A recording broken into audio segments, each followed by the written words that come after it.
So we had a pretty wild story a couple of weeks back about an escaped prisoner, and a lot of the rhetoric around this, or the discussion, was around the failures of the current prison system and how it is not indeed serving its proper function due to a myriad factors that led to such poor levels of security that someone could escape underneath a van. That is the level to which our prison system is not functioning in the way that it should. We now have even more news that our current prison system is a complete failure in this absolutely unbelievable story, and that is that criminals are not being put in prison because they're all full. There are no spaces left in any of the prisons, so people who are genuine dangers to society, people who have committed very, very grave offences, are now not getting put in prison because they're full. I shit you not, chat. The prison system is literally full. Now, to look into this, let's have a look. So convicted R-words and burglars will be temporarily spared jail from next week after judges were told that prisons are full. Crown Court judges have been ordered to delay sentencing hearings, the Times has learned, as the prison population has reached bursting point. Lord Justice Edis, the senior presiding judge for England and Wales, has ordered that sentencings of committed criminals who are currently on bail should be delayed from Monday. So here is the current prison population moving over 100k in 2026, which is absolutely wild to think that we could get to the point where there were so many people in prison that there's just no room left. Literally full occupancy. But at least it's an efficient use of space. The Times also understands from Crown Court judges who have been issued with the guidance that as soon as next week, some prisoners will also be released early under proposals from justice ministers. In a meeting held remotely between Edis, a Court of Appeal judge who was promoted to the senior administrative position over the Crown Courts a year ago, and senior judges, it emerged that cells in magistrates' courts are to be used to hold suspects accused of the most serious crimes who are remanded in custody. One senior Crown Court judge said that from Monday, judges have been ordered/strongly encouraged not send to prison a defendant who appears before them on bail so as to not add to the prison population. Apparently there's a hyperlink here for a Tory's plan to end prison overcrowding by jailing criminals abroad. So clearly they took the potential plan to send immigrants to Rwanda and just try to expand it further so that we don't have room for people to live in houses. We also don't have room for people to live in prisons either, because of course it is not indeed that there is no space. It is, however, a problem that we've not invested properly in both civil and residential infrastructure to be able to deal with an influx of people into either the housing sector or indeed into the prison sector. But more on that later. You can see that there is an expected massive rise in the prison pot few years. I'm not sure I necessarily see where that's going to come from, but that could cause us a lot of real problems, given that we have prisons still open that shouldn't be open. The prison that the one escaped from in Wandsworth, that prison was supposed to close ages ago. We still have Victorian prisons open because we've not engaged in any capital investment in new prisons because of course, every single time the person who's at fault for every problem in this country, it is of course George Osborne. George Osborne was the one who cut back on capital investment. George Osborne was the one that started austerity. George Osborne was the one who said that there was no money left, so we couldn't actually spend things that was important. So that's why our schools are collapsing, our hospitals are collapsing. It's why none of our infrastructure works. It's why there is shit flowing in our rivers. It's because we didn't bother engaging in capital investment. When we, at the point at which David Cameron was saying we shouldn't be fixing the roof while the sun was shining, well now it's raining, it's pissing it down. In fact, we're in a blizzard of failures of civil infrastructure and the roof is still leaky. In fact, there is a gaping hole in the roof bigger than the ozone layer in the early 90s. This is the level to which austerity has just completely wrecked our country. So much so that we didn't have any additional capacity in our prisons. Like, it's maddening to see that the manufactured consent for this awful household budget economics has led us to the point at which people think that it is good politics and good fiscal policy to literally not invest in an increase in civil infrastructure to be able to deal with an increasing population, where we're literally at the point where we just cannot put people in jail because we've not bothered building enough. We've not bothered retrofitting old ones, so that the ones that we should have been getting rid of, we can't even replace them. The judge added that the biggest concern was defendants charged with the most historic R-word of a child under 13 and other sexual assault, as even if convicted, they are now likely to remain on bail. What am I going to do if a jury finds someone guilty of such a thing? Asked the judge, adding, do I release that person who is now convicted back into the community where the victim might see them? What will the victim think? Or where they might even commit the same thing again? Figures from the Ministry of Justice show that as of last Friday, the prison population in England and Wales was 88,000, just a few hundred below what officials have said is the estate's capacity of 88,670. Absolutely wild stuff. Absolutely wild stuff. Another point I would like to make is how this is just a failure of the way in which we look at criminal policy in this country and a bunch of other types of criminal policy, which I'll get into in a second. So we have this desire in this country to just see people locked up, whatever offence it might be, loads of different kinds of offences. But from what I would personally classify as things that do not require prison time, like petty theft, for example, I think we can reduce the amount of time people stay in prison. We have had people with indefinite prison sentences been languishing in prison forever with no sign of release in these not only inhumane policies on indefinite imprisonment, but also these things that are a strain on our prison population. There's also a large problem with prison outsourcing to the private sector. One of the reasons why we had an escapee recently is because we didn't have properly trained career vocation prison guards, because we continued subcontracting it out to recruitment agencies who had green people who didn't have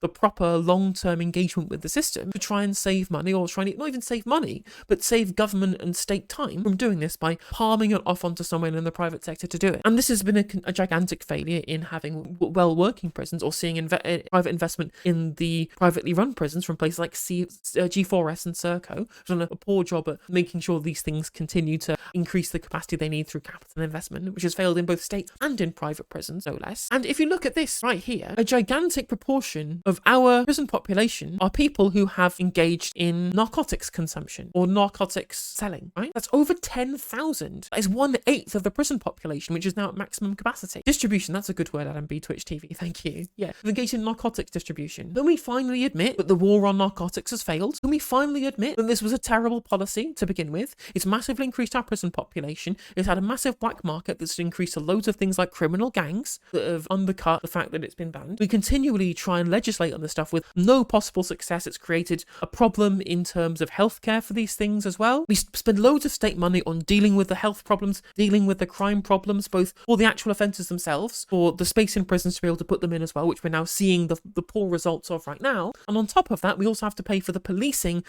of what happens to try and get these people into the front of the courts in the first place, and then also dealing with the repercussions of the further criminal policies to do with the gangs that engage in the actual trade and distribution of these things in the first place too. It's a massive drain on the public finances, a massive drain on our prison system. It's a massive drain on everything, and we could be taxing this. We could be generating revenue from this as well. And people want to have retribution rather than rehabilitation in terms of our justice system. If we actually focused on rehabilitation rather than just trying being as punitive as possible, people want tough on crime policies, even though it's shown not really to have a proper decrease in crime over time, unless you turn into Singapore and just jail everybody for everything, which we can't do because we have overstacked prisons already, completely overcrowded at capacity prisons. None of this policy that people want to see in terms of very kind of draconian criminal justice policy is good value for the taxpayer. It just makes people feel good. It gives people the good feels about what's happening in response to crimes when they happen, when really and truly it's just not good enough for in terms of state policy at preventing crime, reducing recidivism, and of course in terms of the country's finances, because you have to spend more on policing,